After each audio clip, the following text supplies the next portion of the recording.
Good morning, children. Last time we had read, yesterday तो I showed you the numericals. Today we will go for P total is equal to P real, real gas का जो pressure है, plus एक correction term हमने discuss किया था, that was AN square upon V square. P real क्या बेटा? Observe pressure, जो रियल प्रेशर है, और प्लस एक करेक्शन टर्म लगाया, where A is constant, N is number of moles and V is volume. So when molecules are in contact, जब gaseous molecules contact में होते हैं तो उनके बीच में repulsive forces also become significant. वैसे ही उनमें फ्रेंडशिप नहीं है, प्लस रिपल्सिव फोर्सेज भी हो जाते हैं. सो वी ओरिजिनल वॉल्यूम क्या होता है? वी, बट जो हम रियल कंडीशन में देखते हैं that is V minus N b. तो P V is equal to N R T. अब कैसे लिखेंगे? पी के बदले क्या लिखा? रियल प्रेशर में ये करेक्शन टर्म ऐड किया. रियल प्रेशर से ये प्रेशर अलग होता है, आइडियल प्रेशर पी होता है, but P plus A N square upon V square correction term add कर दिया. वी जो वॉल्यूम होना चाहिए था वी, लेकिन वॉल्यूम और भी लेस हो जा रहा है, तो V minus N B is equal to N R T. So this is P V is equal to N R T. This is known as van der Waals equation. Okay, A and B, कोई पूछे क्या बताओगे? A and B are constant and this equation is known as small N क्या बेटा? Number of moles. And A and B are also known as van der Waals constant, and this is van der Waals equation, right? Real gases show ideal behavior. कब real gases भी ideal हो सकते हैं? कब हो सकते हैं? When high pressure and low temperature. बेटा टेम्परेचर से गैस का बहुत ज़्यादा रिलेशन है, क्योंकि when temperature will be increased, gaseous molecule will come in fast motion. Okay, so real gases show ideal behavior when conditions of temperature and pressure are such that the intermolecular forces are practically negligible. Pressure approaches zero. So एक condition आता है that is known as, कहीं लिखा होगा, yes, at high temperature and low pressure gases show ideal behavior. Okay, at high temperature, ये बात हमेशा रखना है, HTLP याद रखना, high temperature and low pressure. Let me write here code word HTLP. Okay, so at high temperature, low pressure, they will show the ideal behavior. Now let me explain this graph. Last time also we had seen, एक हमने Z term पढ़ा था ना. Z मतलब क्या होता है? Compressibility factor. Z is equal to P V upon N R T का रेशियो है Z. So when for ideal gases Z is equal to 1. Okay, तो Z वर्सेज P का ग्राफ ड्रॉ किया गया. तो आइडियल गैसेज के लिए 1 है.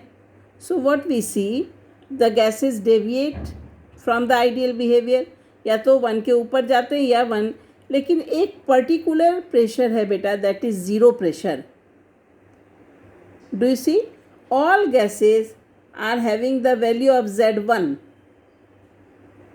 दिख रहा है सबको? जीरो प्रेशर पे all the gases are having ideal behaviour, that is they have the Z is equal to 1. Correct? तो Z इज इक्वल टू 1 कब होगा? When P V is equal to N R T. Z के बदले अगर 1 लिख दें तो 1 is equal to P V upon N R T. Therefore P V is equal to N R T, cross multiplication. So this is the ideal gas equation. And ये all the gases at zero pressure are having Z is equal to 1, that is ideal gas. But then they deviate from, जैसे जैसे pressure increase होगा, they deviate from their path, and either positive deviation or negative deviation will be observed for all the real gases. So have you noticed children, जितना ज़्यादा pressure increase हो रहा है, यानी high pressure पे, all the gases are having positive deviation, that is Z is greater than 1. ऊपर वाले side लिख दूँ यहाँ पे, Z is greater than 1 for these gases. Okay, and low pressure पे Z is smaller than 1. At intermediate pressure, बोलो low pressure मतलब intermediate pressure पे Z is smaller than 1. So कोई बताए तो आपको क्या समझाना है कि at zero pressure all the gases have z is equal to 1, that means compressibility factor is 1 for, that is for ideal gases. But जैसे ही pressure increase होता है, they deviate from their path and at very high pressure all the gases have z is greater than 1. ध्यान रहेगा. So the temperature at which a real gas obeys ideal gas law over an appreciable range of pressure, थोड़ा pressure का range अगर follow कर रहे हैं वो, तो इसको कहते हैं बॉयल्स टेम्परेचर या Boyle's point. The temperature at which a real gas obeys the ideal gas laws, इसको कहते हैं बॉयल्स टेम्परेचर. एट, अभी बताया था, at high temperature and low pressure all the gases show ideal behaviour. So if we see z is equal to P V real upon nRT, real gas का. If gases show ideal behaviour तो क्या हो जाएगा, z is equal to P V ideal upon nRT. दिख रहा है. Therefore V ideal is equal to nRT upon p, क्योंकि z तो 1 है आइडियल के लिए. So nRT upon p. तो क्या करेंगे, on the putting this value here कर दो. So we will write here z is equal to V real upon V ideal. Understood. So we see that compressibility factor is actually the ratio of actual, जो real को क्या बोलते हैं, actual है ना. सो compressibility factor of actual molar volume to the ideal molar volume of a gas. Understood? Compressibility factor is actually the ratio of actual volume, molar volume divided by ideal molar volume.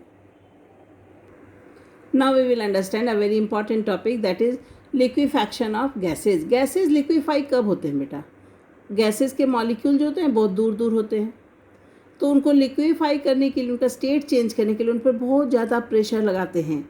बहुत ज़्यादा pressure लगाने से वो सब पास आ जाते हैं molecule and they get liquefy. पर इसमें टेम्परेचर का भी रोल होगा. अंडरस्टूड. सो थॉमस एंड्रयू एक साइंटिस्ट थे, उन्होंने कार्बन डाइऑक्साइड के लिए एक ग्राफ बनाया और एक्सपेरिमेंट, बहुत सारे एक्सपेरिमेंट किए. तो सपोज करो कि ये गैस है, इसमें गैसियस मॉलिक्यूल्स हैं, तो एक पिस्टन लगाया. ठीक, तो पिस्टन से वो प्रेस करेंगे तो अब गैसियस मॉलिक्यूल्स थोड़ा क्लोजर आ जाएंगे, वॉल्यूम यहाँ आ जाएगा.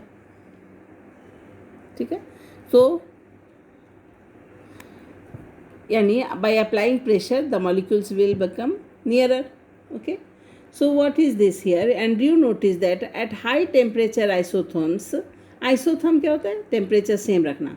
so at high temperature isotherms, जो ग्राफ बनाए ना वो सेम एक टेम्परेचर पर ना, इसको आइसोथर्म कहते हैं. Look like that of an ideal gas and gases can not be liquefied even at a very high pressure. So कैसे शो किया, लेट अस सी हियर. एक यहाँ लिया, ये 13.1 का ग्राफ है. एट 21.5 पर ए से चला, ये अभी गैसियस स्टेट में है. ये जो फेज है बेटा यहाँ से यहाँ तक, इसको कहते हैं गैस और लिक्विड दोनों के बीच का इक्विलिब्रियम स्टेट है. कभी गैस और लिक्विड दोनों फेज यहाँ ऑब्टेन होते हैं. यहाँ पे यानी पॉइंट ए से बी तक it is gas only. Then at B it started liquefying and there is a equilibrium state. यहाँ से यहाँ तक गैस और लिक्विड दोनों फेज मिलते हैं. And above this point only liquid is observed.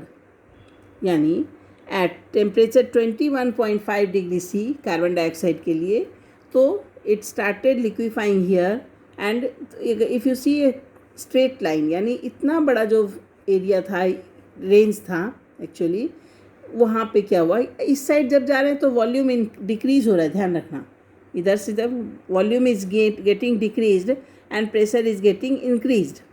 Okay, so at point B what happened, it started liquefying and gas और liquid दोनों मिले यहाँ पे और इसके ऊपर सिर्फ liquid is observed.